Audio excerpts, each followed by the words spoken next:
All right. Hello, and welcome back to another episode of the Investor Financing Podcast. Today, we have another exceptional guest, and I know everybody's going to be excited because we're talking about the best thing, I think, in real estate, which is deal architects, creative deal structuring, real estate financing without using money, your own money, right? And that's what everybody wants to do. Well, how do I start in real estate and buy stuff? I have no money and I have a 520 credit score. We're going to address that and more today. Please welcome Zachary Beach.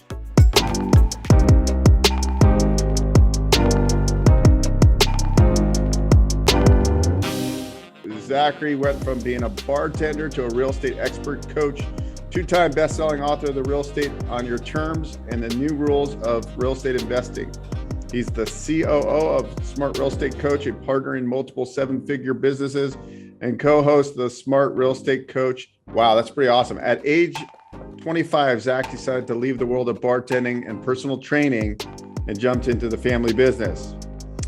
And now, at any given time, he's controlling between $60 to $80 million of real estate with all or very little money out of pocket. We're going to talk about that today because everybody reaches out and they want to know how to finance stuff. Because I'm on the finance side. Hey, can I get 100% financing? There are some limited programs out there, guys, but what you're going to learn on today's show is probably the biggest, best tool to have in your tool belt, and that's being able to structure deals with creative financing. So welcome to the show, Zachary. Thanks for joining us. Hey, Beau, I'm excited to be on here. I feel bad. That was a long introduction, and you did a fantastic job. But you made it seem amazing.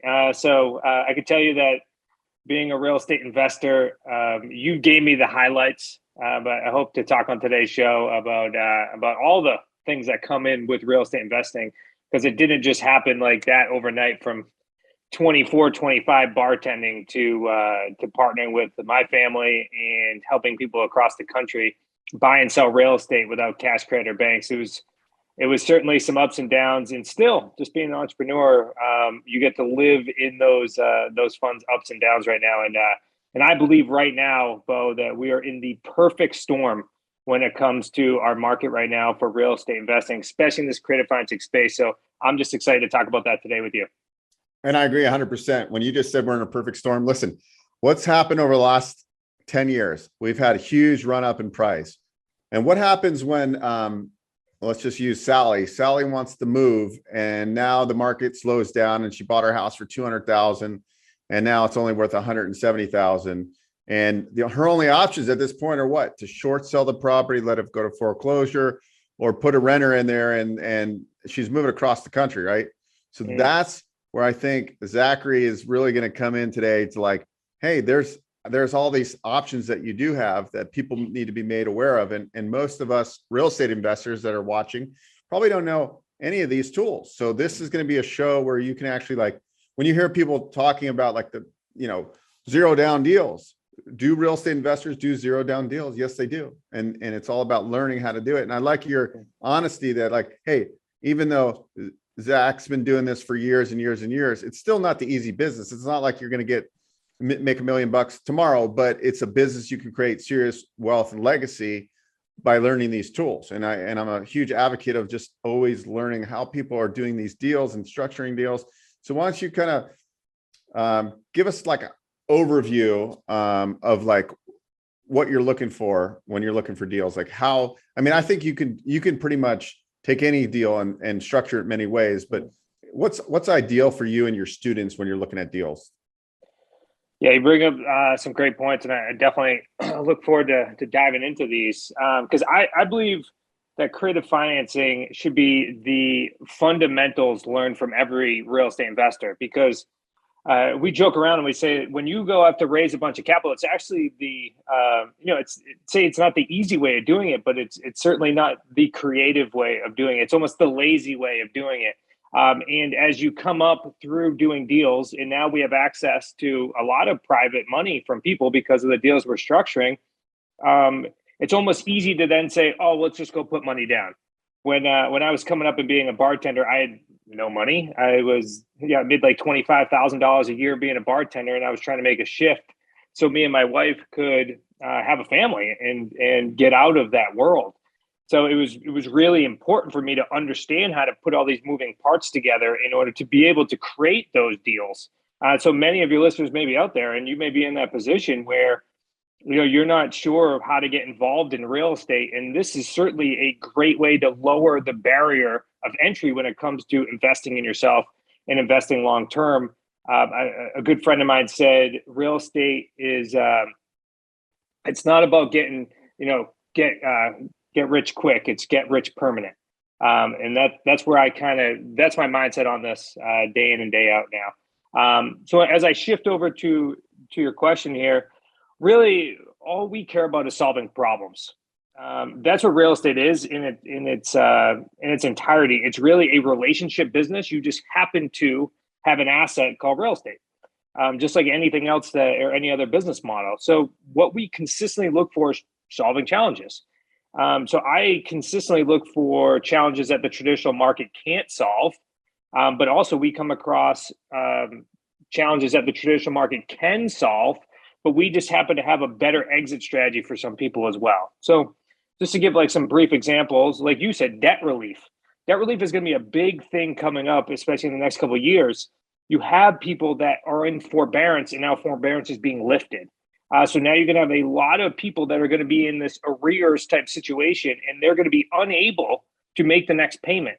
And that's really going to damage a lot of people's credit. Or like you said, even worse, which is the market slows down and all of a sudden they bought it at the top of the market and now the house is even worth it. So now what they have to do, they become accidental landlords, or they put themselves in a really bad position, try to exit the deal, throw their hands up and leave.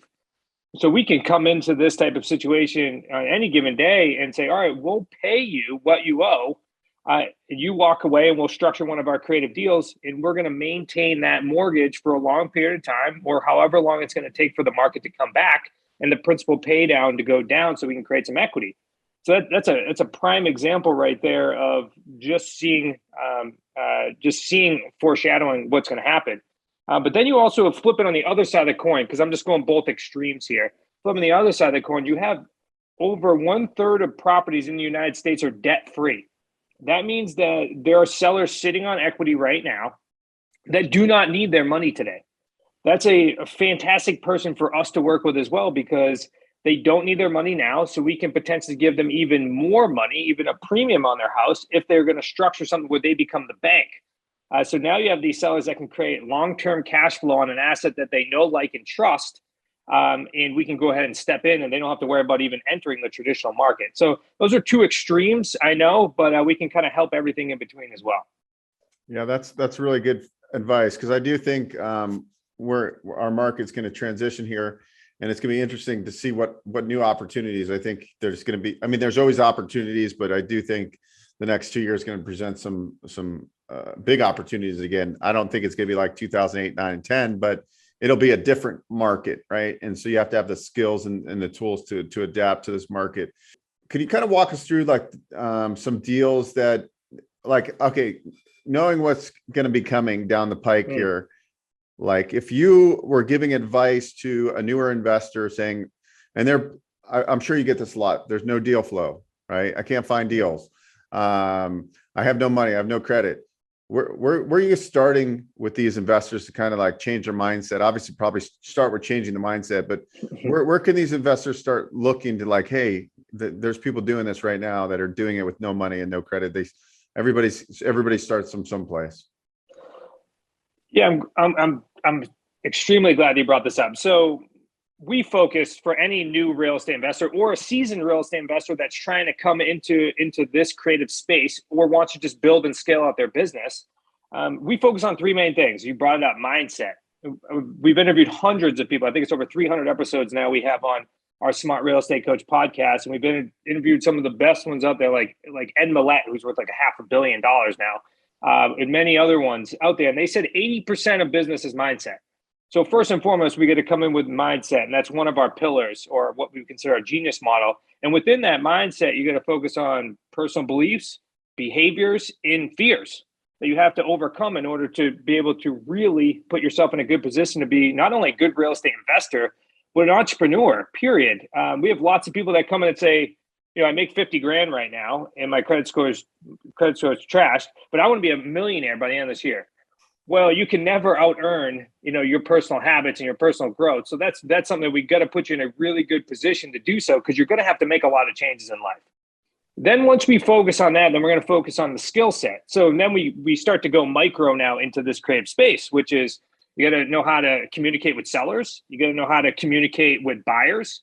Because just hitting on our buyers on this side is we're working with buyers that need time in order to qualify for loans. They're not walking into banks or going to you, Beau, and say, hey, can I get financing? No, they need time in order to become homeowners. Look, I'm self-employed. My first house that I purchased with my wife was on a lease option. I was cherry picking, don't get me wrong, but it was a great property, but I'm self-employed. I need time in order to show that I'm making that type of money.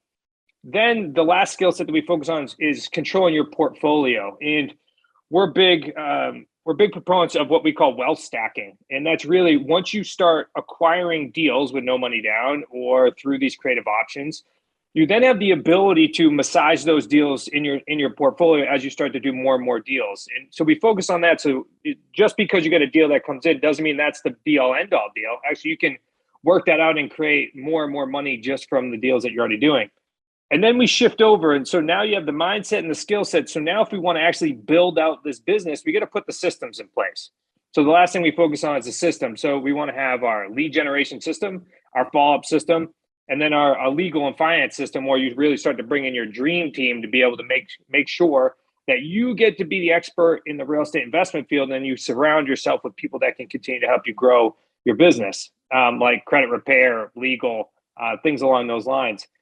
So if I look at any brand new investor, I focus on those three things. But if I looked at like the first 90 days, I would say, number one, you got to get a lead source. And you brought it up, and it comes up to us quite often, that is the market's really hot. There's no leads. No, it's bull. I'll tell you that. We're doing deals day in and day out in some of the hottest markets out there, and because we operate outside the traditional means. And I'll tell you that one of our bread and butters, if you're looking for a secret here, our bread and butter has been expired listings, canceled withdrawals has been it for the past 8 years. It doesn't matter how hot the market is, there's always expired listings. It doesn't matter how good you are as a realtor, you're still going to have listings that expire. It's just a lot of the time it has nothing to do with you as the realtor. It has to do with the expectations of the seller. And trust me, there's going to be more and more of that. Is like you said, when the market starts to slow down, interest rates start to come up, the buying power goes down, and now you have these houses that people thought were worth X amount of money are now no longer worth that, as the market will tell them. So once you have that lead generation system, it's all about your communication skills with sellers. And we focus on that for the first 90 days as we walk anybody through our programs, or when we start partnering with people,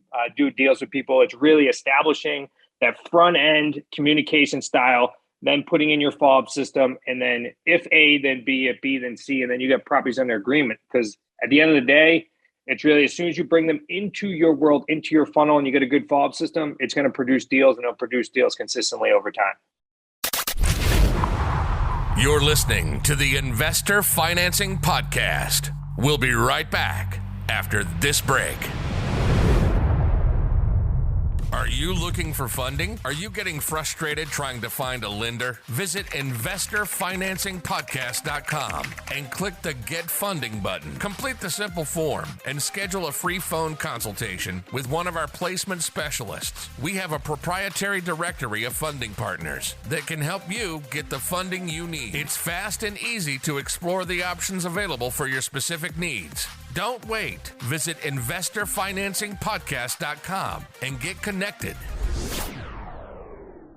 And what kind of deals do you like to do the best? I mean, do you like to do like a sandwich lease option or a sub two? I mean, can you kind of talk to people how they can actually create revenue like out of thin air? Yeah, let's absolutely talk about that. So my favorite ones are subject to deals or owner financing deals. And there's one main reason, that's because we take ownership and they tend to be longer term deals. Let me explain the lease option, because that's a great way for people to get started in this creative space. And it's certainly one of the places that I spent a lot of time when I first got started. So a lease option, or what we would consider a lease purchase agreement, is really nothing more than you controlling an asset, creating wealth from that asset without ownership. So to simply break it down, it's you go to a seller and you say, look, Mr. Seller, I'd like to purchase a property at X. And this is really important. This is how you create wealth. It's really not you're going to purchase a property at, say, 300,000 for this example. You're really going to purchase a property at the exact mortgage balance at the time of financing plus some equity. So let me just, I'll dig down a little bit further. So you go to a seller, the seller is trying to sell their house for 300,000. You say, great. Well, how much is the current mortgage balance on your property? And they say 250,000. So right now the seller has $50,000 in equity. So what you do is, and if you are utilizing our agreements, you're locking in that amount of equity. Because what it does is it allows you to now build equity yourself into the deal, because as you're making monthly payments on the mortgage, there's a certain piece of that mortgage that is going directly off of principal, which is lowering the balance. Well, that equity is yours because you locked in the specific equity amount, not the purchase price. So you go to a seller, you agree upon that equity, you then take over any and all responsibilities of that property. It is completely hands off for the seller. You're going in, you're going to control this asset. Then you're also going to have a specific time frame that you're going to have to cash out this seller. I would say an average for us is about 5 years on a lease purchase. Could be longer, could be shorter, but typically 5 years. And right now with the current market at where it's at, I wouldn't go much shorter than that. I think you start to you kind of put yourself in a corner as well, even though all of our agreements state that you're not personally guaranteeing, you're not getting bank financing, any of those things. Just morally and ethically, when I go into an agreement, I want to make sure I can fulfill it. So you now have this agreed upon equity, agreed upon time frame to cash out a seller, and now you're taking over any and all responsibilities. So now what we're going to do is we're going to create what we call a sandwich lease agreement. So now what you do is you now have the intent from that agreement to go find a buyer that needs time in order to qualify for a loan. Now, this buyer, you can sell the house at a premium because they need time. They're able to live in the property. They're able to act like homeowners, except they don't have their own loan. They're then going to be paying you a monthly payment as well. And then they're going to have the option to purchase that property at a higher price at some time in the future, which tends to be shorter than the time you have with the seller. And then we could certainly hit on those 3 paydays that we created and trademarked, because that's really where things get fun when you structure any of these deals. Yeah, that's awesome. So there's a spread between what the new renter or lessee is going to pay between what is negotiated with the seller or the current property owner. So you're making the spread there. You're making the down payment spread, because when they come in and you do the sandwich lease, that you're going to say get 10 grand. You're going to get the difference between the 10 grand and the 2 grand you put down for your deposit, in theory. So you just made 8 grand. I'm just throwing numbers out, or maybe that's 20 grand. Yeah. And then on the back end, the difference between the 250 or the 260 and what you sold it for at 325 or 350. So you're getting paid 3 times with very little to none of your own money. You can actually, if I heard you correct, you could actually use their security deposit or down payment as, instead of you actually having to come out of pocket. So you could just use their money. So you really don't need much money if that's how you're structuring it. Let's walk through that a little bit as well, because I think your audience is really going to, this is where it gets fun. This is the reason why a lot of people are moving from other spaces inside real estate, not just because of the market, but because you get a lot of wholesalers that are getting paid once and are getting paid $5, $10, and $10,000. And that's nothing to way to stick at. Trust me, I grew up with a single mom. She was a cashier at Lowe's. Like, I totally get it. That $5,000 and $10,000 is awesome, but not when you can put in the same amount of effort, if not less effort, and now get off the treadmill and create 3 paydays in every single deal. So to break it down, your payday 1 is the non-refundable deposit that you collect from the buyer. You sold the property at a premium, so typically you're still going to actually have some leftover premium in that deal as well. So non-refundable deposit. Payday 2 is the spread or the delta between what you're collecting from the buyer and what you got to pay the mortgage. And then payday 3 is the principal pay down you're getting, or the equity that you're building into the deal, and any additional premium left over on that deal. On average, and I'm just going to give you guys some averages. So my family, company. We've been doing this now for over 8 years. It's almost 9 now. Specifically in this niche, we get over 40 years experience in real estate. And it's just about $78,000 per 3 paydays. So that's just in our New England market. If you look at our associates or the people we buy and sell real estate across North America, it ranges from about $50,000 up to $250,000, all 3 paydays, depending on the type of structure that you're doing in this deal. And of course, the higher end ones tend to be more of the ownership, like the subject twos in the owner financing deal. Yeah, that's pretty amazing. I mean, it's really just, and in theory, you're just solving a problem, right? You're solving a problem to somebody that needs to leave. And what's the mindset shift when you're talking to this person? Maybe they don't want to sell today because they're underwater. I mean, where are you? What kind of like avatar seller are we looking for on something like this? Yeah. So in the sandwich lease world, typically what you're seeing is somebody that doesn't need their equity today or needs debt relief. Because the way we're structuring it, they're not getting paid their equity to the end. So it could be on both ends of extremes. Somebody that absolutely needs you to help them today because they can't make another monthly payment. There's somebody that has plenty of equity in their property, doesn't want to give up title. That's the reason why we're not structuring one of those other creative deals like a subject to owner financing, because title's not transferring here, it's just control. So somebody that's more than willing to wait for their equity there. When it comes to there's a couple of pieces that really what we look for, and of course, if you're listening here, this is what I want you to focus on. So when we're looking at deals and we're deciphering leads, or really leads are just, if our virtual assistant called on somebody, they filled out what we consider a property information lead sheet, which really just gathers a bunch of data for us to look at it. Number one, we want to look at motivation. That's the first thing. That's the first thing that we ask all of our students. It's the first thing my eyes go to when I look at the property information lead sheet before I call the seller. I want to know what their motivation is.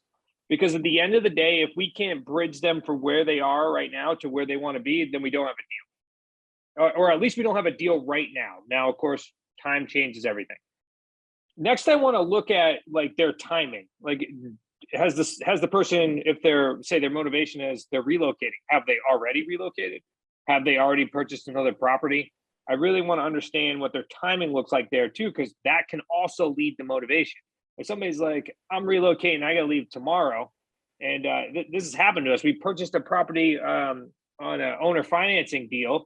The seller called us and was like, we're going to South Carolina. If you want this property, you got to come up here, come up to the house. We paid him first month's rent, actually. You pay me first month's rent and you could take the house on a 48-month owner financing deal. So that can create some urgency as well. Then next, I want to look at the mortgage information on the property.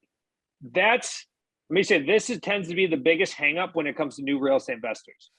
They're afraid to ask questions surrounding mortgage information. For some reason, and I had the same thing. We all have grown up in this world where we don't talk about money. And so asking somebody how much they owe is a major like roadblock.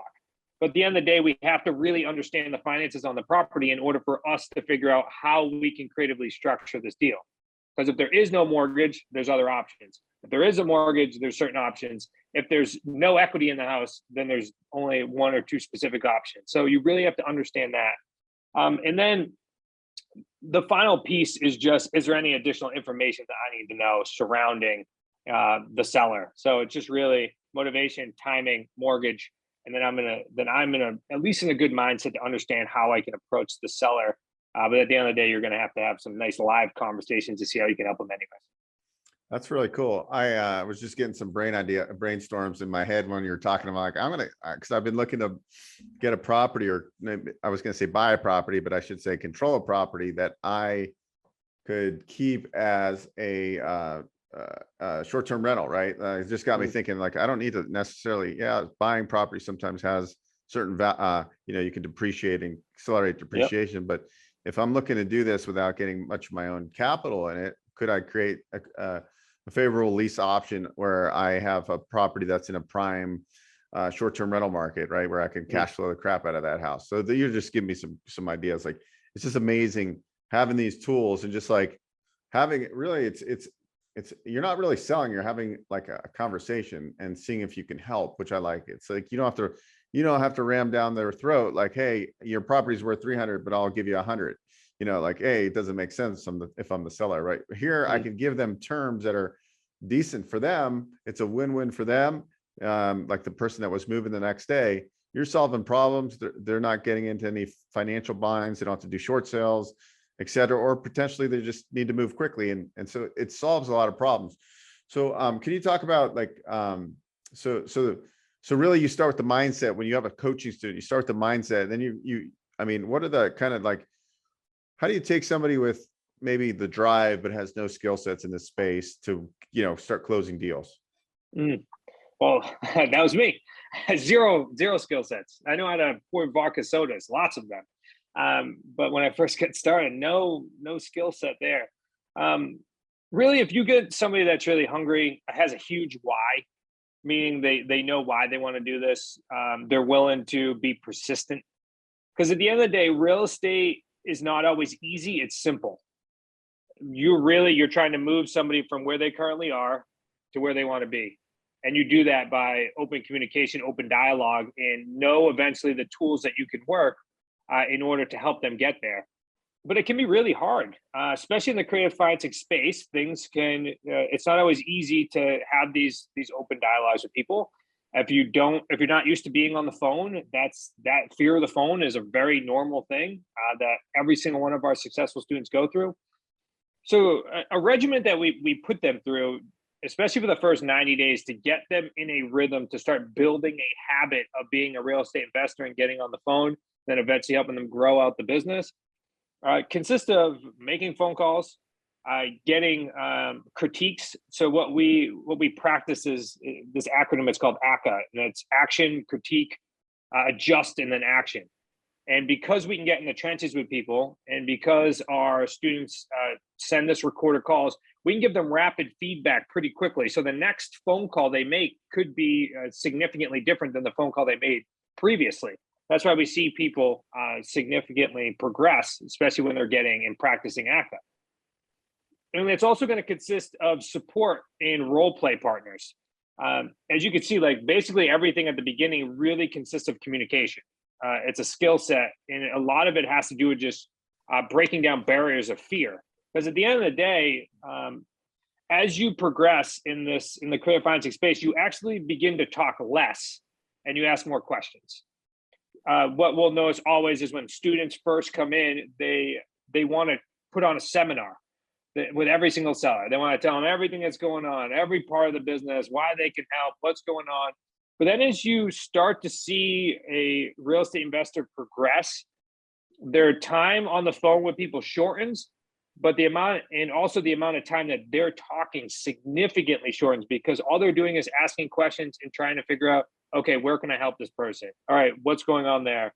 Tell me more about this. And then we just continuously dissect till we get to a point where we're really clear about how we can help. That's when we'll insert, okay, I think I'm clear. I want to spit this back to you. Am I understanding this correctly? All right, great. This is how I believe, because we've helped sellers in this position before. This is how we believe we can get you to where you are. And then go through those options. And then once you're there, you ask them again, hey, is there anything we missed? And that way you start to eliminate all those deal killers and starting to significantly shorten those conversations. So it's amazing to watch people progress, because they're just the confidence. And once you have more confidence, you tend to ask more questions, which actually puts you in a much more controlled situation and a much more authority type position, because we believe that whoever asks the questions controls the conversation. That's really good. Yeah. I know people seem to always talk too much. It's like, just shut up and ask a question and listen. and then people, and if you're not constantly giving feedback, they'll keep talking, right? And they'll tell you what their underlying issues are. And that's what you're doing. That's great. It's really important to, and then kind of to add on that, I'm assuming you guys have your own kind of golden list you like to mail to, or telemarket, or SMS, or a combination of all this kind of lead stacking, where you're kind of putting your students in, saying, hey, here's where you should be hunting first. It's so funny because I call us old school. Our main focus has been for years, expired listings, cancel withdrawals. We kind of lump those all together. That's been our bread and butter. For sale by owners, for rent by owners. We're doing more data stacking now than we did previously. And that's just because a lot of it's available, but you got to test a lot. And what we do is we'll test things inside our business. And then once we've proven it, inside our personal buying and selling entities. And once we've proven it, then we bring it to our associate community so that they're always up to date. Like right now we're playing with TV ads, which has been interesting. We're marketing towards COVID, or what we suspect to be COVID distress lists. But you also do have the basic lists that most people would go to, like vacant, free and clear, out-of-state owners, or people that have tax liens, things like that show some sort of distress. But if you're just getting started, and I'm talking to those that just getting started, you can fish in the exact same ponds as everyone else, but you have a completely different solution to them. And that's why you're able to get deals. Yeah, because you learn these tools. Everybody's going the other way, and you're giving them options that everybody's trying to do, the buy low, sell high kind of thing, and that doesn't work all the time. It doesn't work most of the time. So this is like, hey, I can give you your price, but here's my terms, and that's how it works. That's very good, very good. So where can people find out more about where's the best place to send people to? Yeah, but I want to make sure that every single person that listens to this that wants our Amazon bestselling book, a hard copy, we'll ship it to you for free. I'm going to give you guys a link, and I'm sure you'll drop it in the show notes, but it's wickedsmartbooks.com/investor financing. So that's wickedsmartbooks.com/investor financing. We'll ship it to you absolutely free. You don't got to go buy it on Amazon. Just go through that link. We get a couple of Amazon bestselling books, but Real Estate on Your Terms, we just newly revised it. It's me, my father-in-law, Chris, my brother-in-law, Nick, my business partners. We dive into this business model. So that's a great place to start. A lot of people go right through there and be happy to give it to you for free. That's awesome. Yeah, I think I've been saying this for a long time. I need to start getting on the creative side, because it's like, that's where all the opportunities are, because you don't need your own money. And I'm buying a duplex and a fourplex right now. It's like down payment, right? Like, how many down payments do I have to reach into my pocket?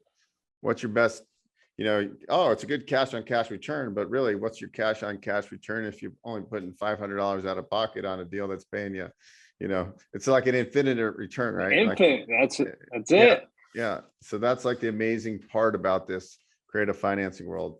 And it's like, I don't know why I guess I'm a blockhead. I'd like, hey, if I want to reach my goals, it's got to be the creative financing, because you can literally do unlimited amount of deals and not ever need your own capital. So it's like, why wouldn't you do it? 100%. Well, that's why also a lot of people come from us from the Burr method. Banks are stopping you from only doing a certain amount of deals in a certain time frame. So I always say, like, go ahead, keep doing those if that's what you want to do, and that's fine. But know that you have these other methods where you don't got to go to banks, you don't got to use your own cash, you don't got to sign personally. That these are the rules that we created in order to grow out this business, and you can still control as much real estate as you choose to, because you don't have to do every deal. And the reality is, most people that are probably listening to this, similar to myself when I first got started, all I need to do is like a deal a month, and I was feeling really good. With these non-refundable deposits that we're getting. And so you really only have to set yourself up for, doing a deal a month, and then eventually you can start scaling it. But this is a very, very scalable business, because you're also not a landlord. Your buyer is inheriting all of the responsibility of the property. We treat them, they act like they even improve the properties as if they're the homeowners. I've seen people go and put in pools or brand new AC units. Like full, like add-ons. Like it's amazing. They increase the value of the property, which means that they're way more likely to qualify for a loan, and they're also way more vested in the property. So you're going to be successful, because at the end of the day, this business model is really set up to help out everybody involved. I mean, you can become very wealthy in it, and that's because you're able to solve challenges that most people can't. And you're also helping out a seller and a buyer, so you're creating that win-win-win situation. And at the end of the day, then you can become wealthy yourself as well. Yeah, and a lot of it too. And I'm sure in your program, you guys have all the forms you need. Here's your lease option, purchase agreement. Here's the tools that we're using. Because a lot of people get intimidated by the forms, right? And so like they never get started because they're like, oh, well, how do I buy something subject to, and how do I protect myself from them accelerating the loan and all that good stuff. So that'll all get addressed in your program, which is great, right? Like, so the only thing they have to do is show up and follow instructions and be consistent and persistent. At the end of the day, you just got to put one foot in front of the other. Take your first step, because you're never going to put yourself in a position where the accelerated clause is going to show up if you don't do a deal anyways. So that is always a concern for those. If you actually go on our YouTube channel, Smart Real Estate Coach, we walk you through how to correctly paper a subject to deal, correctly put insurance on a subject to deal. They're a lot less scary than you think.